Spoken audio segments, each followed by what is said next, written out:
Bloomberg news में आपका स्वागत है। आपका खैर मकदम है। पिछले दिनों G7 की मीटिंग हुई जिसमें ताकतवर देशों के सरबराहों ने शिरकत की। उसके बाद ब्रसेल्स में नाटो इत्तेहादियों की मुलाकात हुई और 16 जून को जेनेवा में अमेरिकी सदर जो बाइडेन की मुलाकात रूस के सदर व्लादिमीर पुतिन से हुई। ये सब आपको मालूम है। लेकिन इन तमाम मुलाकातों में जो चीज़ सबसे ज़्यादा नुमाया थी वो ये थी कि चीन की बढ़ती हुई ताकत का मुकाबला करना और रूस को चीन के करीब जाने से रोकना ताकि चीन को तनहा करके उसे अंजाम तक पहुंचाया जाए।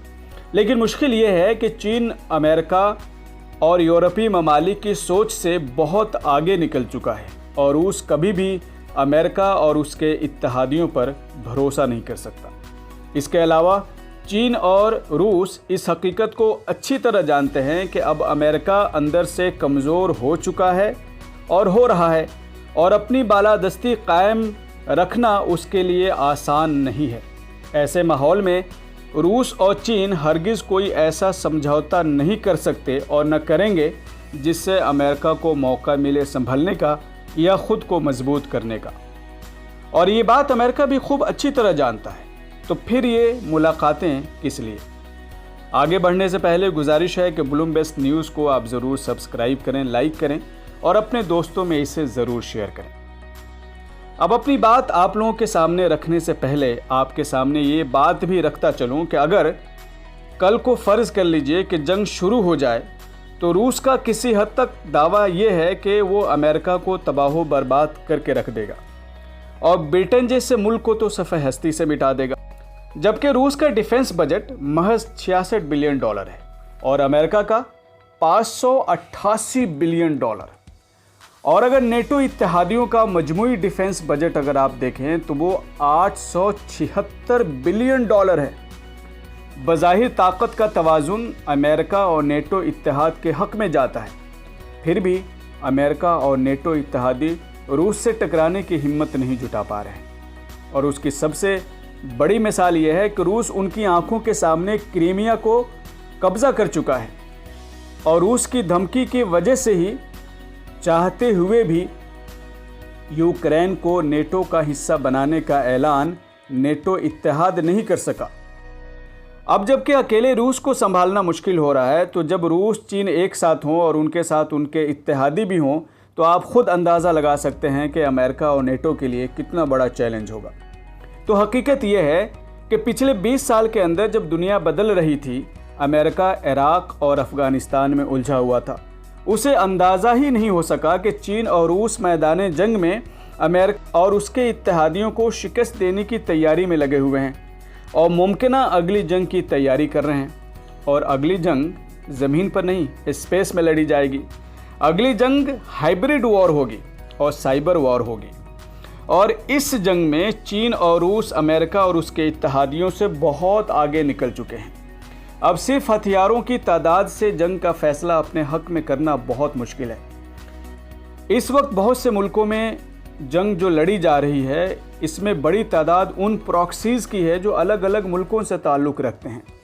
इस वक्त अमेरिका पर कई साइबर अटैक हो चुका है। अमेरिका रूस पर उसका इल्ज़ाम लगाता है, लेकिन जब रूस सबूत मांगता है तो अमेरिका बेबस नज़र आता है। अब अगर साइबर अटैक में भी अगर प्रॉक्सीज़ हों तो इल्ज़ाम किस पे लगाएंगे? तो मतलब ये हुआ कि पूरी फ़ौज खड़ी है, मुंह तक रही है, लेकिन जंग जारी है। कोई हार रहा है तो कोई जीत रहा है। रूस और चीन साइबर स्पेस और हाइब्रिड वॉर में अमेरिका और उसके इत्तेहादियों से बहुत आगे निकल चुके हैं और यही बात अमेरिका और नेटो ममालिक को परेशान कर रही है। इसलिए ब्रसेल्स में जो इस बार नेटो ममालिक का कॉन्फ्रेंस हुआ, अमेरिका ने नेटो के आर्टिकल 5 में ये तब्दीली कराने में कामयाब रहा कि अगर किसी नेटो के किसी मुल्क पर भी साइबर अटैक होता है तो ये सारे मुल्कों पर यानी नेटो के जो जितने भी इत्तेहादी ममालिक हैं सब पर हमला तस्वूर किया जाएगा। पहले साइबर का मेंशन नहीं था, सिर्फ ये था कि किसी एक पर हमला सब पे हमला तस्वूर किया जाएगा। लेकिन चूँकि आजकल साइबर अटैक बढ़ गया है और ये ख़ुद अपने आप में एक मुकम्मल जंग है, इसलिए इस बार शायद आर्टिकल 5 में ये तब्दीली अमेरिका ने कराया है कि अगर किसी पे साइबर अटैक भी होता है तो सारे नेटो पे ममालिक पे अटैक उसे तस्वूर किया जाएगा और सब मिलकर उसका जवाब देंगे। तो आखिर में ये बात सामने रखकर अपनी बात ख़त्म करता हूँ कि वेस्ट किसी सूरत चीन को अगला सुपर पावर के तौर पर कबूल नहीं कर सकता, जबकि चीन इस खतरे को अच्छी तरह भांप चुका है और वो किसी सूरत अपने ख्वाब से पीछे नहीं हट सकता। तो इसका मतलब क्या है? नेटो के सेक्रेटरी जनरल जेंस स्टोलनबर्ग के दिए गए इस दौरान तमाम बयानात को अगर आप जमा करें और उस पर गौर करें तो ये समझना मुश्किल नहीं होगा कि चीन नेटो के लिए एक बड़ा चैलेंज बन चुका है और वो इस चैलेंज का सामना करने की तैयारी में अब मसरूफ़ होना चाहते हैं। यानी दुनिया अब दो ताकतों के दरमियान होने वाली अगली जंग का इंतज़ार करे।